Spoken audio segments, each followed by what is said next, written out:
ओम शांति। आज की मुरली है अव्यक्तवाणी 3/4/1972। मुरली का मुख्य पॉइंट है महिमा योग्य कैसे बने। तो बाबा हमें महिमा योग्य बनाते हैं, इसका प्रूफ भी है। हम अगर अनादि स्वरूप में देखें तो कितने प्योर थे, पवित्र थे। अगर हम सतयुग में देखें तो भी कितने प्योर थे, पवित्र थे, रॉयल थे।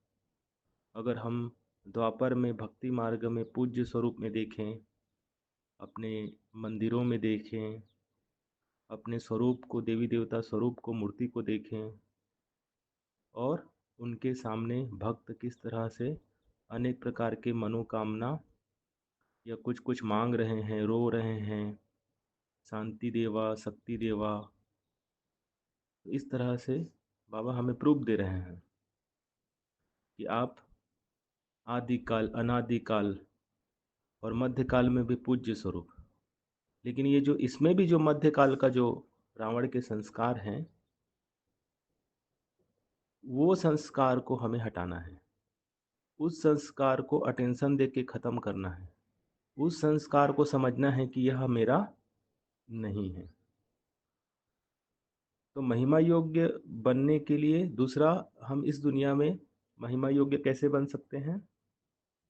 अपने आप को जब हम मेहमान समझेंगे, तो जैसे हम अपने आप को इस शरीर में, ये शरीर को हमने रेंट लिया है। जैसे हम कोई बाहर गए हैं और होटल किराए में लिया हुआ है 1 महीना के लिए, तो उस होटल में हमें स्पष्ट अपनी स्मृति में रहता है कि हम 1 महीना के लिए अपने कार्य करने आए हैं और फिर चले जाएंगे। अब उसमें होटल के मालिक का किसी के साथ झगड़ा हो रहा है, होटल में कुछ कुछ प्रकार के कुछ हो रहे हैं, तो इससे आप अपने आप को डिटैच कर लेते हैं कि ये तो, मेरे को तो सिर्फ 1 महीना रहना है और अपना काम करना है और चले जाना है। इन सभी बातों में मुझे फंसना नहीं है, देखना नहीं है। देखोगे भी तो भी साइड सीन समझ के देखोगे, मनोरंजन की दृष्टि से देखोगे, लेकिन आप कभी भी उसमें इन्वॉल्व नहीं होगे, है ना? तो इसी प्रकार ये शरीर भी हमारा होटल है, समझो। हमने इस शरीर में रेंट लिया है और इस रेंट में, इसके अंदर हम प्रवेश हैं, ये हमारा घर है। अब शरीर का किसी किसी आत्मा के साथ कुछ ना कुछ हिसाब किताब चल रहा है, तो हमें उनमें इन्वॉल्व नहीं होना है। हमें बार बार सोचना है कि हम मेहमान हैं, हम इस शरीर में रेंट लिया हुआ है, ये शरीर के हिसाब किताब पेपर के रूप में आ रहे हैं, लेकिन इनमें इन्वॉल्व नहीं होना है ना? और दूसरा महान, तो अपने आप को जैसे हम महान, मतलब जैसे कभी आप एकदम अप टू डेट होते हैं, अच्छे ड्रेसेस पहन लेते हैं, हर चीज़ अच्छा अच्छा रखते हैं, लेकिन मान लीजिए कभी जूता पुराना हो या कुछ पर्स आपका पुराना हो, या अच्छे आज आपने एकदम सज धज के नए कपड़े पहने हैं और जो रुमाल है वो 5 साल पुराना और एकदम मैला हो, तो कैसा लगेगा आपको? एकदम मतलब बर्दाश्त नहीं कर पाएंगे। ऐसा लगेगा कि इतना अच्छा कॉम्बिनेशन या इतना अच्छा ड्रेसअप के साथ ये कितना ख़राब लग रहा है। और मान लीजिए आपने उसको इग्नोर भी कर दिया, तो भी कोई दूसरा व्यक्ति देखेगा तो तुरंत टोक देगा, अरे भाई आप इतना अच्छा ड्रेसअप में हो, इतने पुराने रुमाल रखे हो, अगर आपने कोई भी पुराना चीज़ पहना हो, अच्छे सज धज के रहे हो, एक भी चीज़ पुराना दिखाई देगा तो आपको कोई भी टोक सकता है, और उस समय टोकेगा तो फिर आपका मन भी खटकेगा।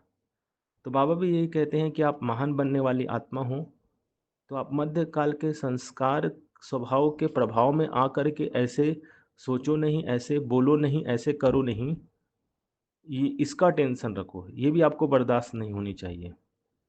या उस स्थिति तक नहीं पहुंचना है कि कोई व्यक्ति सामने वाला हमें अटेंशन खिंचवाए, तब हम बदलेंगे। तो इस तरह बाबा ने महान का बारे में बताया।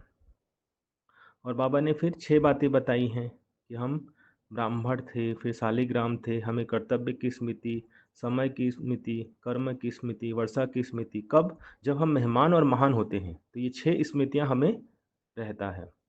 फिर बाबा ने आगे हमें संतुष्टता के सर्टिफिकेट के बारे में बताया। एक है कि हमें स्वयं से संतुष्ट होना है, तो आप सब चेक कर सकते हैं कि क्या आप सभी अपने पुरुषार्थ से संतुष्ट हैं। क्योंकि अगर हमें बाप से भी संतुष्टता का सर्टिफिकेट लेना है, दूसरों से भी लेना है, तो सर्वप्रथम हमें अपने आप से संतुष्ट होना पड़ेगा। और उसमें भी मुख्य है पुरुषार्थ में संतुष्ट होना पड़ेगा। तो आप सभी चेक कर सकते हैं कि क्या आप सभी अपने आप में संतुष्ट हैं, अपने पुरुषार्थ में संतुष्ट हैं? या हम ऐसा तो नहीं सोच सकते कि मैं संतुष्ट हूँ, दूसरा संतुष्ट रहे या तो ना रहे, मुझे क्या करना। दूसरा बाप से संतुष्ट, और तीसरा है सर्व परिवार आत्माएं आपसे संतुष्ट हों, उनके द्वारा सर्टिफिकेट मिले। और कोई सर्टिफिकेट लिखत में नहीं मिलने वाला, लेकिन बाबा ने इन तीनों में परिवार को संतुष्ट करना को सबसे हार्ड वर्क, सबसे टफ बताया है। इसमें नंबरवार ही पास होते हैं।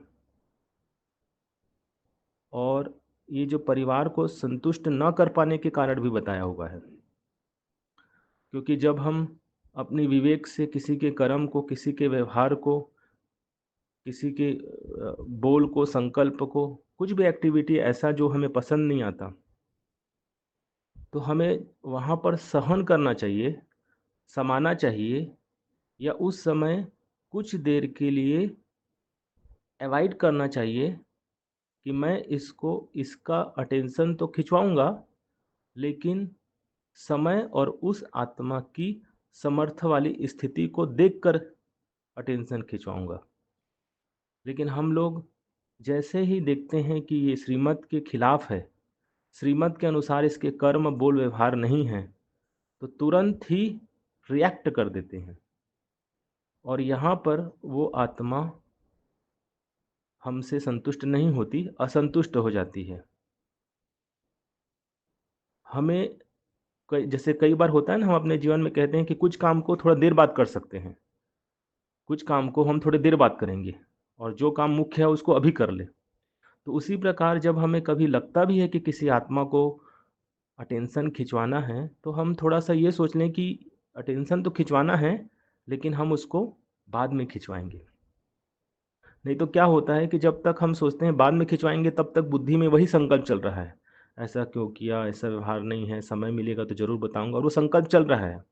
तो एवॉइड का मतलब कार्य है ही आपको अटेंशन खिंचवाना ही है, लेकिन ध्यान में रख करके, समय देख करके, उस आत्मा की मूड को भी देख करके कि वो खुश है, वो हर बात को स्वीकार कर रहा है, तो ऐसे समय में आप बताएंगे तो उस आत्मा को बुरा भी नहीं लगेगा।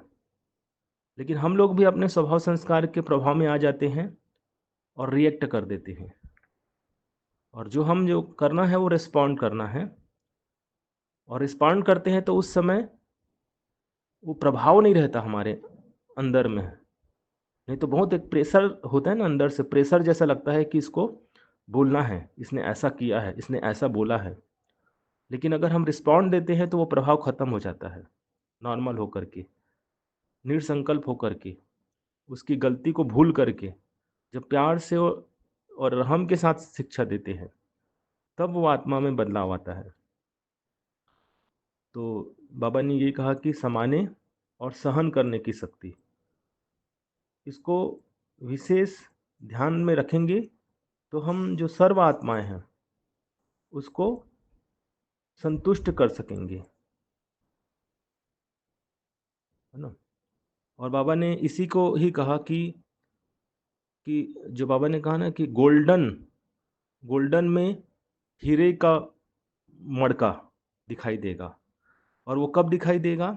जब आप अनेक प्रकार के सेवा के प्लान बना रहे हैं, स्व उन्नति के प्लान बना रहे हैं, सेवा के भी प्लान बना रहे हैं, लेकिन उन बीचों में स्वभाव संस्कार के टक्कर जो होने की संभावना फुल है, उस समय में भी आपने जो गोल्डन जैसा आपका कार्य है, गोल्डन जो वर्क कर रहे हो, उसमें अगर सहने और समाने की शक्ति अगर ऐड कर दिया आपने, तो उससे सर्वात्माएं संतुष्ट होंगी, और यही आपके गोल्डन में हीरे की मड़का होगा। और गोल्डन में जहाँ हीरे की मड़का होती है वो आकर्षक होता है, वो खींचता है।